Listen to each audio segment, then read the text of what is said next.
दोस्तों नमस्कार, मैं उमेश गौतम समग्र प्रदेश समाचार से बात करते हैं एपिस्टीन फाइल की।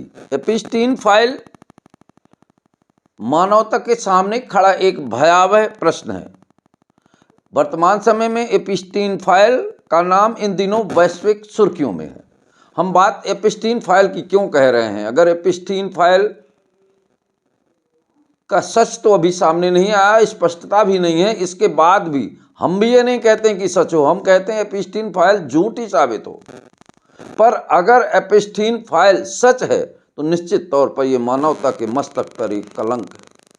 और ऐसी कहानियां जो आ रही हैं सामने, छोटे छोटे बच्चियों के साथ दुर्दांततापूर्ण व्यवहार किया गया, ये निश्चित तौर पर हमारे धर्मशास्त्रों के राक्षसों भी से भी भयानक है। वो सत्ता पर बैठा चाहे कितना बड़ा भी राजा क्यों ना हो और चाहे कितना बड़ा धनपति ही क्यों ना हो, पर ये मानवता को शर्मसार करने वाली जो प्रक्रियाएं हैं ये बेहद ही खतरनाक है। और ऐसे लोग जो ऐसी प्रक्रियाओं का जन्म देते हैं और ऐसी प्रक्रियाओं में शामिल रहते हैं या ऐसी प्रक्रियाओं के सहयोगी हैं, ना तो ये राष्ट्र के खिलाफ है, ना देश के खिलाफ है, ना धर्म के भी खिलाफ है, और ये तो सारी मानवता के खिलाफ है। इसने मानव जाति को ही शर्मसार कर दिया। पशुओं से भी भयंकर प्रक्रिया को अंजाम देने वाली एपिस्टीन फाइल, और जिन लोगों का नाम है उन लोगों पर मैं एक देश की बात नहीं करता, एक समाज की बात नहीं करता, एक राष्ट्र की बात नहीं करता, मैं बात करता हूं पूरे मानव समुदाय की, पूरे विश्व की, पूरी धरती में जहां भी मानव जाति के लोग हैं, ऐसे लोगों को अगर सच है तो इनका बहिष्कार होना चाहिए। इन्हें न्यायालय और कोर्ट और संविधान की जरूरत नहीं है, इन्हें आम जनता के न्याय की जरूरत है। और ऐसा इन्होंने दुर्दांतपूर्ण काम किया है अगर छोटी छोटी बच्चियों के साथ, और जिस तरह से फाइल खुलकर सोशल मीडिया, प्रिंट मीडिया में ये चीज़ें आ रही हैं निकल के, तो निश्चित तौर पर ये माफ़ी के योग्य तो हो ही नहीं सकते।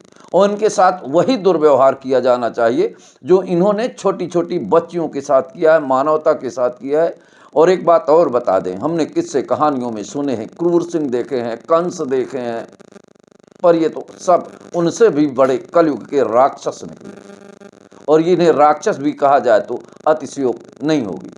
हमने फिल्मों में बड़े बड़े देखे हैं, हमने बड़े बड़े जंगलों में डाकू, दुर्दांत अपराधी देखे हैं, उनसे भी भयंकर अपराध करने वाले ये लोग, छोटी बच्चियों का शोषण करने वाले लोग, छोटी बच्चियों की हत्या करने वाले लोग, ये एक समाज, ये अपराध ही नहीं है, ये मानव जात के ऊपर ये कलंक है। और ऐसे लोग अगर सत्ता पे बैठे हों, चाहे धनपति हो, चाहे कोई भी हो, पूरे राष्ट्र के लोगों से आह्वान करूंगा कि ऐसे लोगों को न्यायालय की व्यवस्था नहीं होनी चाहिए।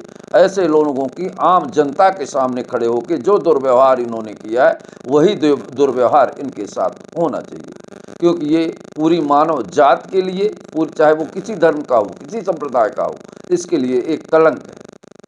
और ये कलंक कहना भी कमजोर पड़ता है, या किस शब्दों का उपयोग करूं ये बड़ा कठिन विषय है। ऐसे लोगों का समाज को चौराहों पे खड़े होकर विधिवत सजा देना चाहिए। लोकतंत्र का मतलब ये नहीं कि मानवता को ही खत्म कर दिया जाए। जब मानवता बचेगी, मानव बचेगा और समाज बचेगा, तब जाके संविधान की बात करेंगे। तो एपिस्टीन फाइल का जो सच सामने आ रहा है, बहुत सारे वीडियो ऐसे रहते हैं जिनमें कहते हैं कि हम दिखा नहीं सकते, नहीं आपका हृदय पागल हो जाए। अब आप समझ सकते हैं कि छोटी छोटी बच्चियों के वीडियो जा रहे हैं, छोटी छोटी बच्चियों की बातें आ रही हैं, और कहानी तो यहाँ तक है कि एक लैंड बना रखा था, हवाई जहाज से सारे जाते थे, देश के मंत्रियों, उद्योगपतियों और धनपतियों सबके नाम आ रहे हैं।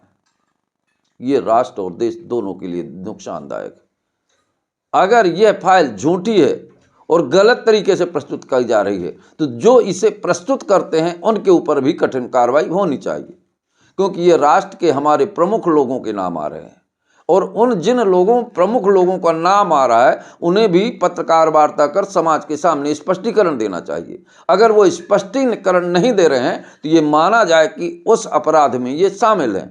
ऐसा हमारे पूर्व नियोजित नियमों और धर्मशास्त्रों का भी मानना है। अगर नहीं बताते और या कि कोई झूठा इल्ज़ाम लगा रहा है तो उस पर भी उतनी बर्बरतापूर्ण कार्रवाई होना चाहिए, क्योंकि ये देश पर कलंक लगने जैसी बात है, राष्ट्र पर कलंक लगने जैसी बात है। और रही बात राष्ट्रभक्ति, देशभक्ति तो ऐसे लोगों के अंदर होती ही नहीं है। मैं एक बात भारत देश की बात नहीं करता, पूरे दुनिया की बात करता हूं। और दुनिया में जिन जिन लोगों का इस अपराध में नाम आए, आम जनता को उनको सजा जरूर देना चाहिए। नहीं तो आम जनता का भी ये सोचना चाहिए कि हमने जिनको अपना विश्वास देके, अपना मत देके इनको सत्ता पे बैठाया और आज ये कितना घिनौना कर्म करके आते हैं, तो इनको आम जनता को ना न्यायालय होना चाहिए, ना कानून लागू होना चाहिए, इनको सीधे सजा आम जनता के द्वारा दिया जाना चाहिए।